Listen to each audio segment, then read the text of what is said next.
Guys, eto, gumastos tayo ng almost 30,000 para sa isang wind turbine. Kamusta naman kayong performance ito? Kaya na natapatan yung mga solar panels natin? So, tingnan natin. So, bali ngayon guys, ikakabit natin yung ating windmill. Pero ngayon, sisimula mo tayo sa paggagawa ng base nung pagwe-weldingan or pagpapatungan ng windmill. Kailangan talaga is matibay yung pagpapatungan kasi medyo mahaba yung mabuhay. So kapag bumagyo baka matumba kapag mahina. Ito yung mga bakalawin na weldingan. Ito yung gagamiting panghaligi. Ilalagay doon sa loob ng PVC. Ito yung PVC na gagamitin namin, bali dalawa.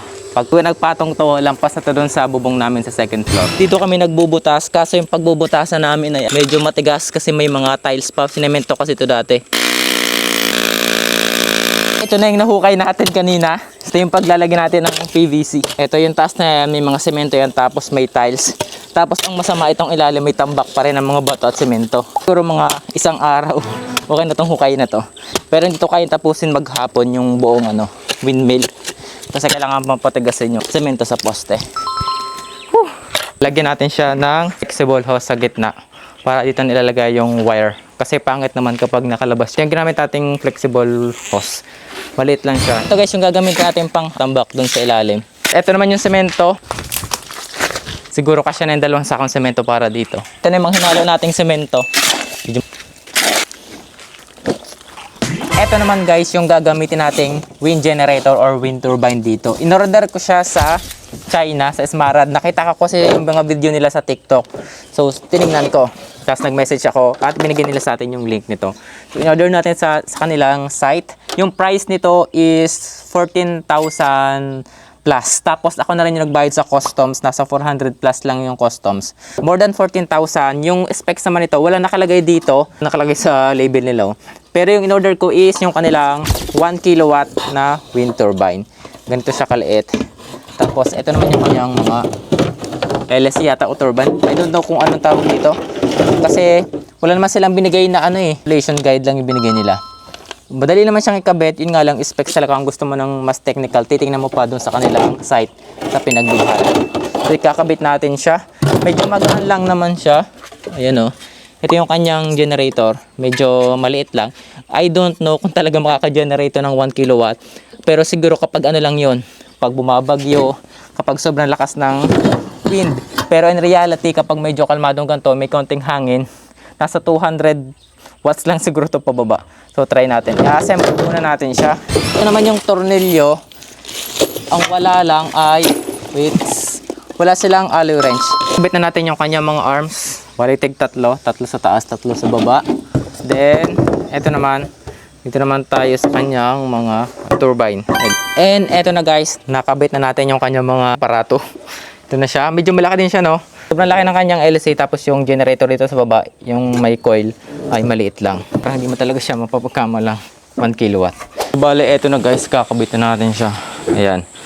Bale, nilagyan namin dito kasi nga nagkamali kami ng lagay. So, halip na yung hose nasa loob.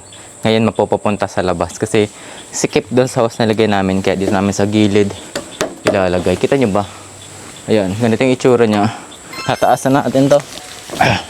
Mahina pa guys yung hangin pero umiikot na yung wind turbine. Magaan kasi talaga yung propeller ba yung LC.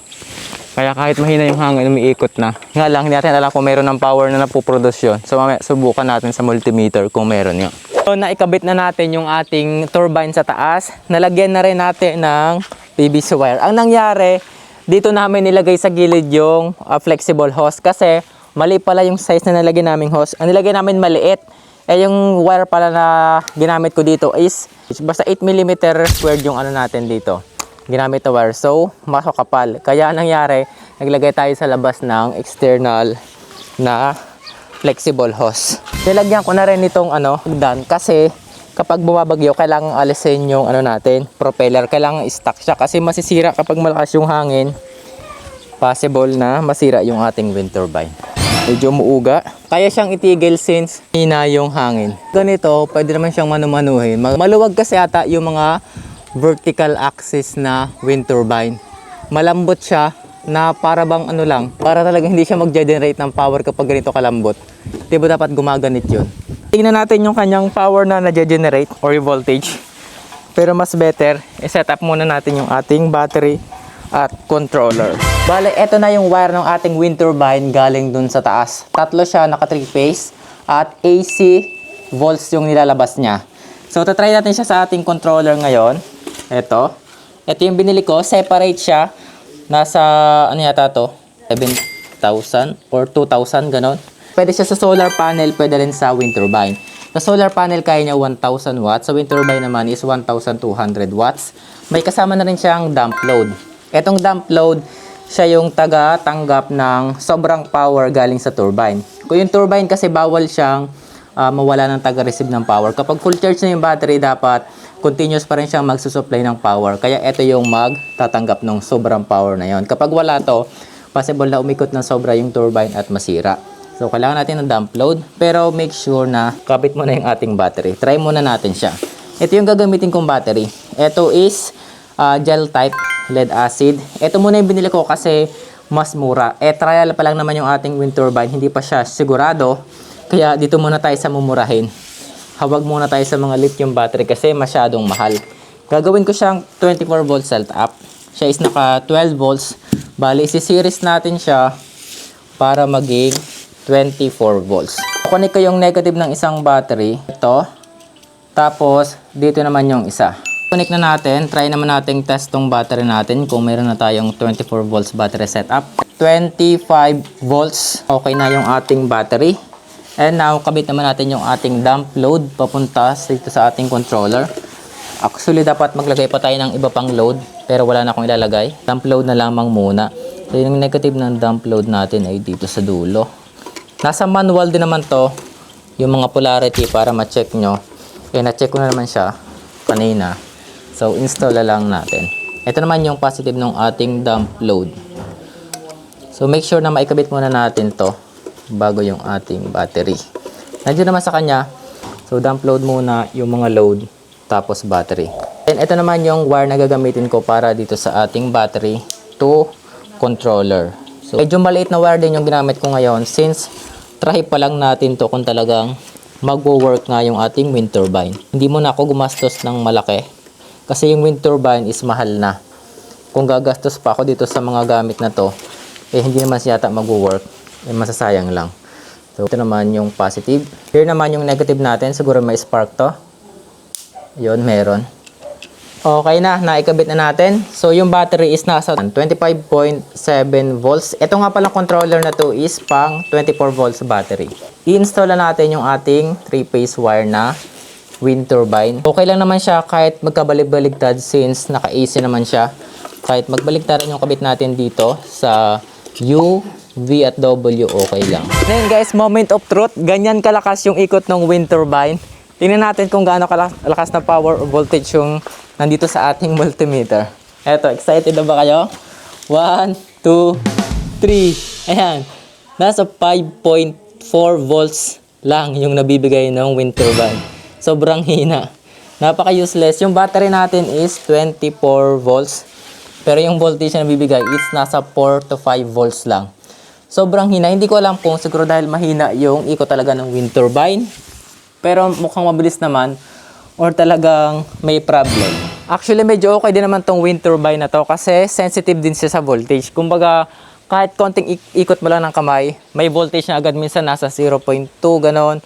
So, konting ikot lang meron na. Kaso, in reality, pagdating dito sa setup natin, sobrang baba ng kanyang nakukuha. Sobrang baba ng readings. Nilakayan ko na nga yung wire na ginamit namin, nasa 8mm na, pero wala pa rin, mahina pa rin. Bali, in conclusion guys, nag-fail yung ating project ngayon. Hindi ko alam kung ano yung problem dito since first time lang namin ito ginawa, wala pa rin tayong experience. Gusto natin talaga matry actual kung ano yung mangyayari, kung worth it ba talaga. Ang nangyari, yung kanyang voltage na binili ko is 24 volts para sa 24 volts sa battery. And expected natin na kapag umiikot na siya, more than 24 volts pa yung makukuha natin. Pero in reality, nakakuha lang tayo ng less than 6 volts. Pinakamataas na yung 6 volts. I don't know kung may mali ba sa setup natin. I think okay naman. Tama, nilakayin nga ng wire natin para mas maganda. Wire natin sa taas, okay din naman siya kasi ako nagkabit noon. Napapansin natin medyo mahina yung ikot. Pero yung ikot naman niya is sensitive naman Kapag umiikot, mayroon talagang voltage kaso mahina. So, I don't know kung kailangan talaga niyang pang bagyo-bagyong ikot. Pero napapansin naman sa gabi malakas yung ikot pero mahina pa rin talaga yung voltage niya. So possible na may problema sa product. I don't know kasi marami namang bumibili ng ganyan eh. Yun nga lang, wala halos ako nakikitang successful or napakita nila na talagang malakas yung power. Mostly nakikita kong mga nag-install ng ganito, reklamo nila is mahina din daw yung power. Tahimik nga, kaso maliit naman yung power na nagagawa. So comment nyo kayo sa ating comment section kung nakapag-try na rin kayo. Ano kayong possible reason kung bakit nag-fail or mahina yung ating harvest dito sa ating wind turbine. Eh pagkamahal-mahal pa naman yan. Since it's our first time, wala talaga tayong magagawa dito. Kaya pag-aaralan na lang ulit natin siya. Baka meron pa tayong magagawa. Pero kung may suggestion kayo, pwede nyo i-comment niya sa ating comment section below. And magkano nga ba yung nagastos sa setup natin na to? So umpisa natin sa ating wind turbine. Binili ko siya sa Smarad guys. Meron dito sa Shopee. Medyo mas mahal nga lang. Sa Smarad, mas mura. Siguro direct talaga sila. Nasa $248 ganun. Or nasa 14,709 pesos. Tapos yung wire na binili natin 8mm. Nasa 5,000 pesos yun. 40 meters. Kulang pa nga. Tapos yung mga PVC. Ginamit natin is nasa 1,213. Isa. Dalawa to. So times 2 yun. Tapos meron pa tayong mga buhangin at yung semento. So, total ko kanina nasa 29,000 mahigit. So, less than 30,000 yung setup natin na to and nag-fail siya. Ganitong wind turbine guys, sana maganda siyang ihalili dun sa mga solar panels. Kasi yung mga solar panels namin, katulad nung nandun sa bubong, ayun o, yung ganyan, better sila kapag maaraw, so gumagana sila sa umaga. Sa gabi, wala na yung power kasi wala na ngang sunlight. So, mas maganda sana tong windmill or wind turbine. Kasi kahit gabi, basta malakas yung hangin or bumabagyo-bagyo, meron pa din tayong power, no? Yun nga lang problema talaga natin. Medyo mahina yung power. I don't know. Nagtingin ka sa ChatGPT, tininan ko. And tingin nila is maliit yung ating parang magnet dito or generator. Para sa 1 kilowatt, parang hindi mo talaga siya matitingnan na legit, no? So parang maliit nga naman siya. Tsaka comparing daw sa horizontal na wind turbine, mas better daw yon in terms of power efficiency. Ang benefit lang nito kung mga vertical ay kahit anong angle or saang direksyon ng hangin, pwede to. Pero sa power efficiency ay mahina siya. So yun, hindi ko talaga alam kung anong pang nito. Problem kung bakit mahina yung voltage. I-check ko sa sunod kung mayroon pa tayong maayos dito, kung mayroon pa tayong magagawa para mapalakas yung kanyang power. Sine-check ko naman dito. Okay naman.